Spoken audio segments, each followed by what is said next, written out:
नमस्कार, आप देख रहे हैं न्यूज इंडिया। आपके साथ मैं हूं अभिषेक। नमस्कार, आपके साथ मैं हूं चारुल शर्मा। सीधे ले चलते हैं आपको हरिद्वार, जहां पर कुलपति और गुरुजनों को साधुवाद का पात्र मानता हूं।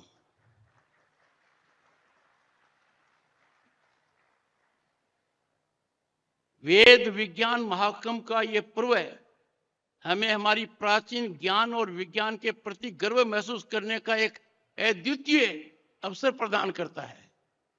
अक्सर देखा जाता है कि हम भूल जाते हैं कि हम कौन हैं।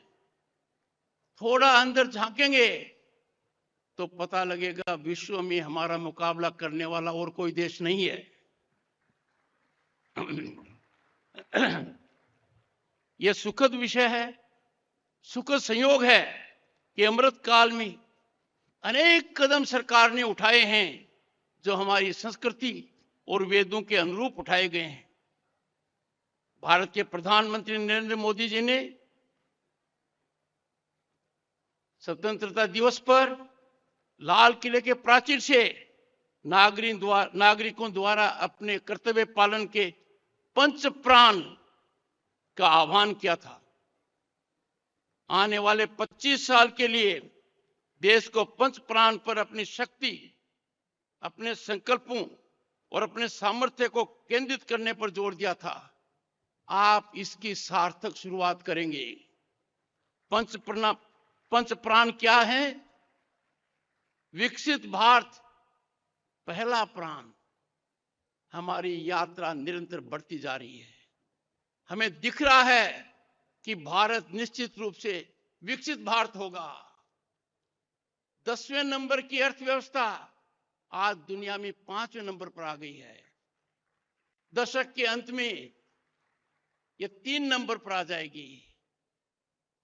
यूके को पीछे छोड़ दिया। फ्रांस, जर्मनी, जापान, कनाडा, ये सब पीछे रह जाएंगे इस दशक के अंत में।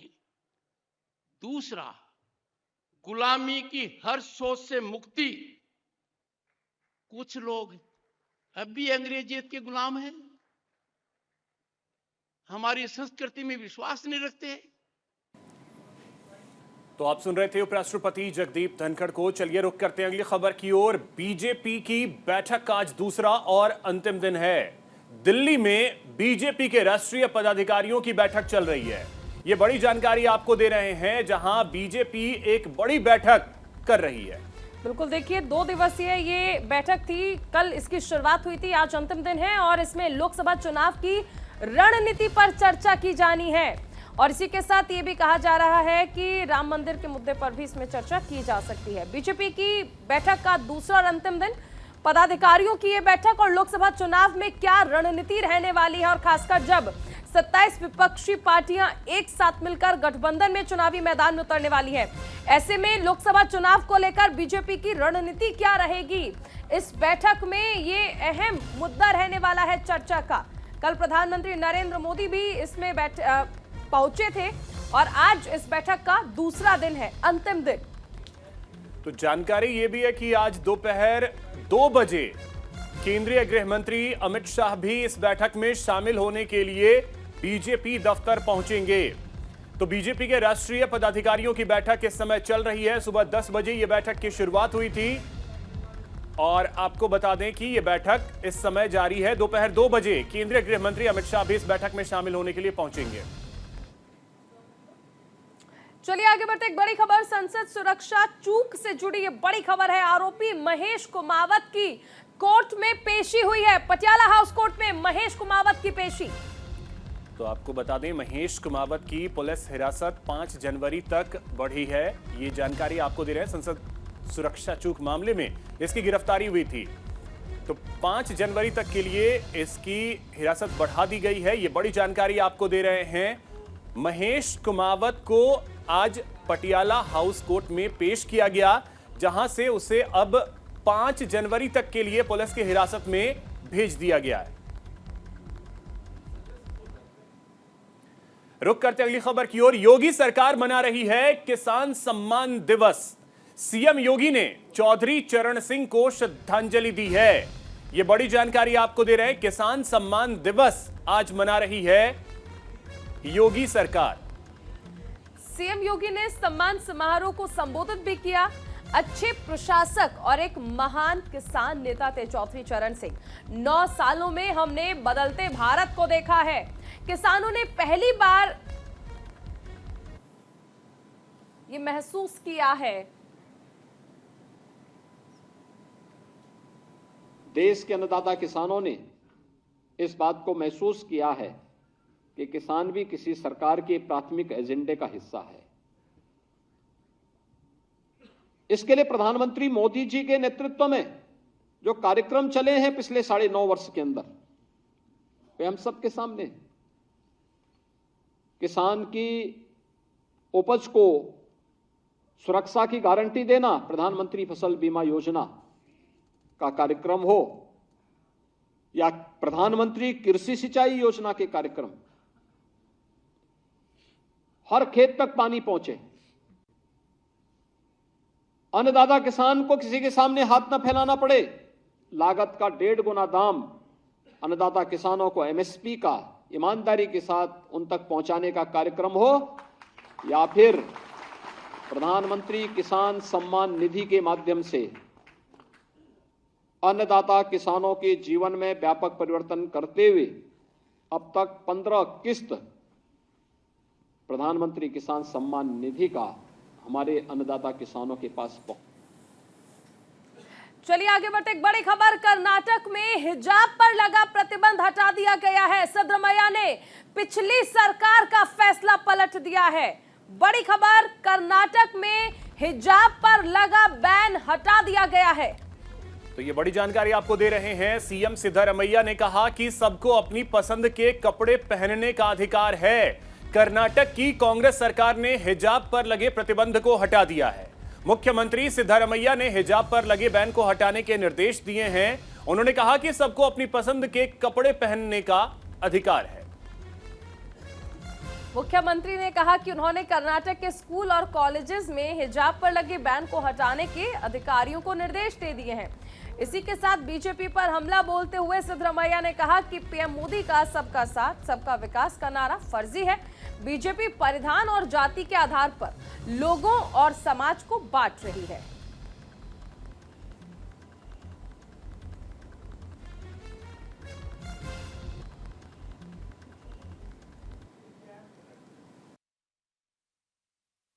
कांग्रेस पार्टी की सरकार है कर्नाटक में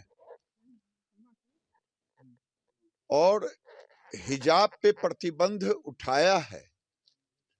ये महज हिजाब पे प्रतिबंध नहीं उठाया है, बल्कि शरिया कानून को स्थापित किया है। अगर राहुल गांधी कांग्रेस और इंडी गठबंधन की सरकार देश में बनी तो इसी तरह से इस्लामिक कानून, शरिया कानून। Our chief minister has been always vocal about the food and culture of individual this thing. Since he has made this statement, I'll have a discussion with him. Whatever his directions are there, then I'll have to put forward from then onwards. I think since he has made a statement, let me talk to him and get back to you. ये सिद्धरमैया का फैसला नहीं है, ये संविधान के जो articles हैं जिसमें रिलीजियस आज़ादी मिली है उसमें ये सारी चीज़ें मेंशन हैं। बीजेपी सरकार हमेशा कम्युनल एजेंडे पर काम करती है, हमेशा उस एजेंडे पर काम करती है जिससे मुसलमान कहीं ना कहीं आहत हो, उसकी वजह से हमारा हिंदू वोट इकट्ठा हो। हमेशा ये होता है। आप देखिए, हिजाब का मामला हो या नमाज का मामला हो या इस तरह के जितने भी धार्मिक प्रोग्राम्स हैं, भाई आपको क्या लेने देना। सरकार तो धर्मनिरपेक्ष होती है, संविधान भी कहता है कि सरकारें धर्मनिरपेक्ष होती है। ये तुष्टीकरण की राजनीति इसी ने देश को 1947 से लेके और जो पिछले 70 साल में कांग्रेस के 60 साल के राज में हुआ, यही सब कुछ हुआ। इसी कारण देश इतना पीछे चले गया। दंगे फसाद सब जगह होते थे। आप देखिए, गुजरात में लगातार दंगे होते थे, बंद हो गए। यूपी में लगातार दंगे होते थे, बंद हो गए। तुष्टीकरण की राजनीति, सबका साथ सबका विकास सबका प्रयास, ये दिखना भी चाहिए और होना भी चाहिए। लेकिन जिस तरह से वो शरीयत के कानून लागू करना चाहते हैं, अगर शरीयत मान लीजिए वो लागू करना भी चाहते हैं तो ठीक है, तो ये तय किया जाए कि एक मॉडल के तौर पर कर्नाटका में शरीयत लागू कर दी जाए और शरीयत के सारे कानून लागू किए जाएं। चोरी करने वाले के हाथ काट दिए जाएं, औरत के साथ की बेपत करने वाले को पत्थरों से मारा जाए। तो क्या अगर शरीयत लागू करना चाहते तो सब लागू कर दें, ताकि देश को पता भी चल जाए कि आप क्या अच्छा कर रहे हैं क्या बुरा कर रहे हैं। लेकिन ये तुष्टीकरण की राजनीति करनी, ये देश को पीछे ले जा रही है। अब ये कर्नाटक को पीछे लेके जाएगी। कर्नाटक के मुख्यमंत्री सिद्धरामैया जी हिजाब के विचार में कल जो बयान दिया है, इट्स रियली अनफॉर्चुनेट। कम से कम बच्चों को अपनी गंदी पॉलिटिक्स से दूर रखना चाहिए था, लेकिन मुख्यमंत्री सिद्धरामैया जी ने हिजाब को दोबारा स्कूल और कॉलेज में अलो करेंगे ये बयान देख के पूरा इधर पॉलिटिक्स करना चाहते हैं। It is purely appeasement politics. इससे कांग्रेस पार्टी को या सिद्धरामैया को फायदा मिलने वाला नहीं है। भारतीय जनता पार्टी निंदा करते हैं सिद्धरामैया का और कांग्रेस सरकार का ये प्रयत्न को। वहीं एक और बड़ी खबर आपको बता दें, सीएम नीतीश पर केंद्रीय मंत्री नित्यानंद राय का बयान सामने आया है। लालू यादव ने नीतीश को मुंगेरी लाल के हसीन सपने दिखाए। ये बड़ी खबर आपको बता रहे हैं।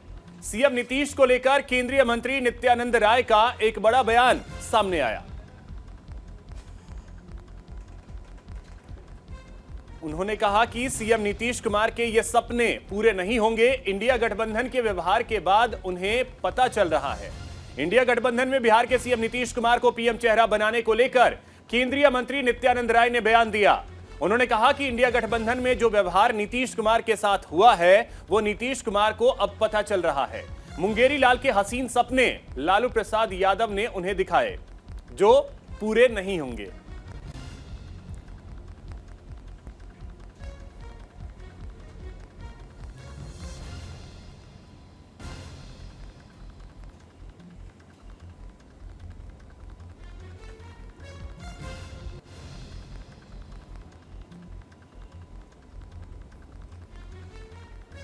तो केंद्रीय मंत्री नित्यानंद राय ने नीतीश कुमार पर कटाक्ष किया है। उन्होंने कहा कि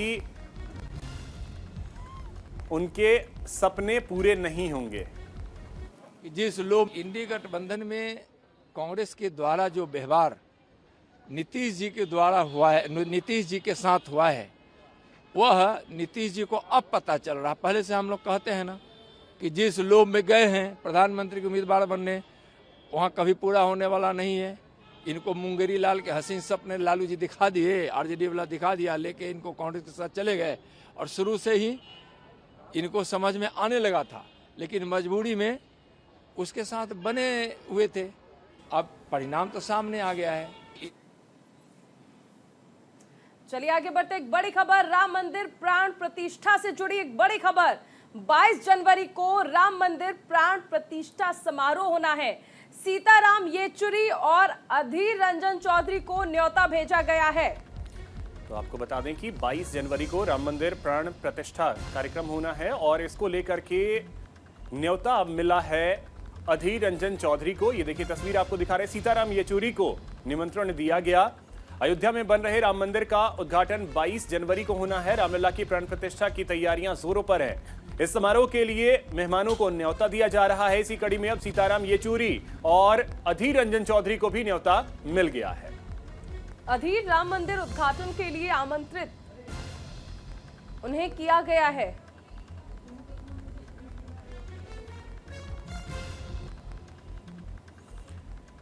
तो देखिए विपक्ष के तमाम नेताओं को भी न्योता जा रहा है राम मंदिर के प्राण प्रतिष्ठा समारोह को लेकर। इससे पहले सोनिया गांधी, मल्लिकार्जुन खड़गे को भी ये न्योता गया। पूर्व राष्ट्रपति समेत तमाम लोगों को ये न्योता जो है वो भेजा जा रहा है।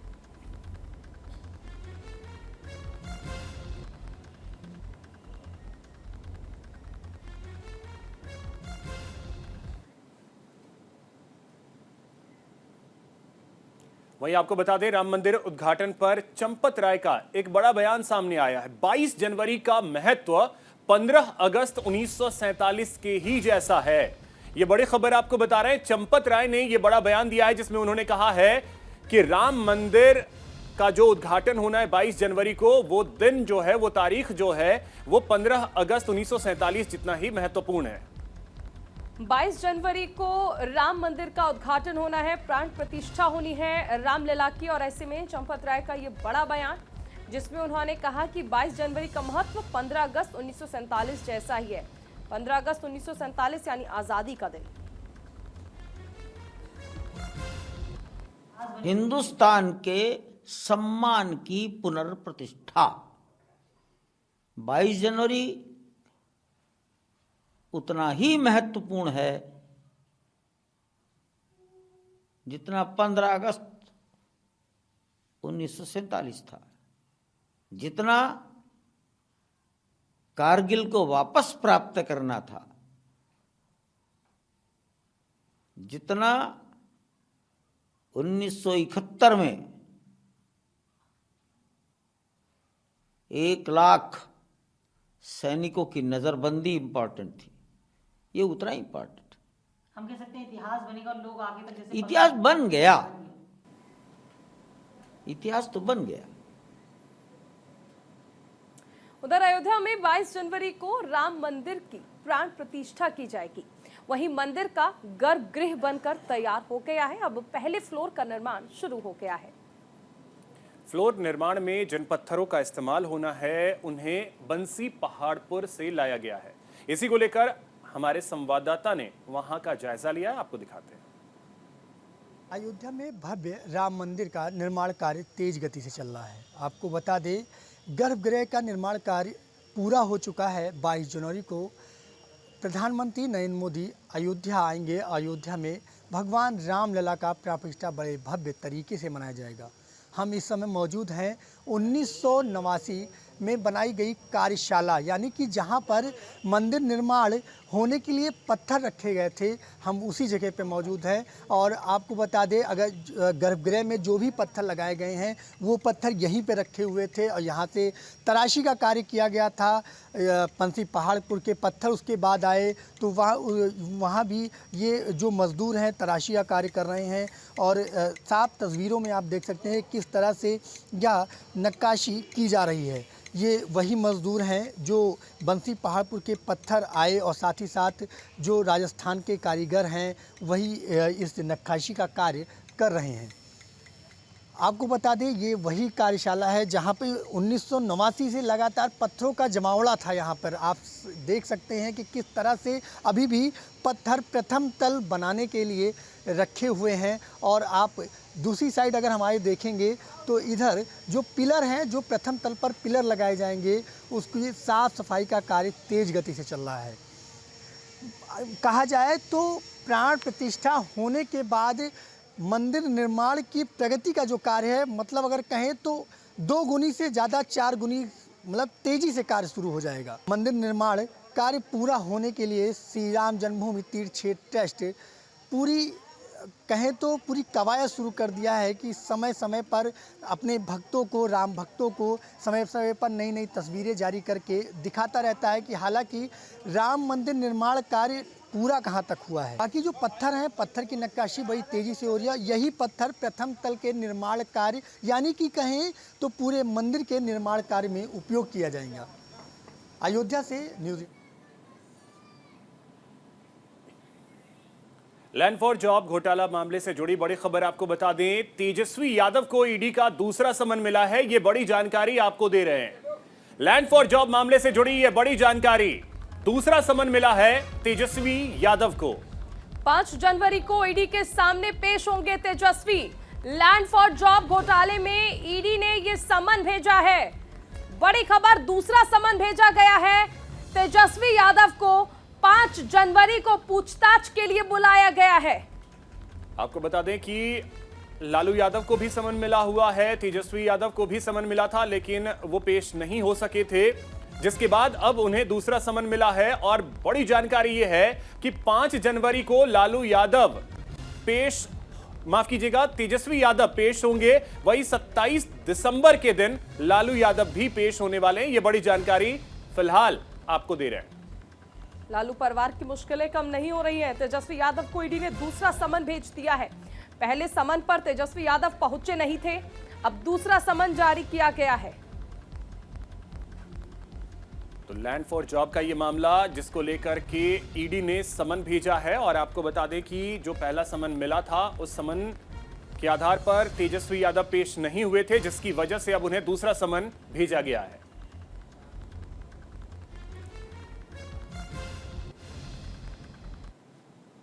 फिलहाल यहां रुकेंगे एक छोटे से ब्रेक के लिए।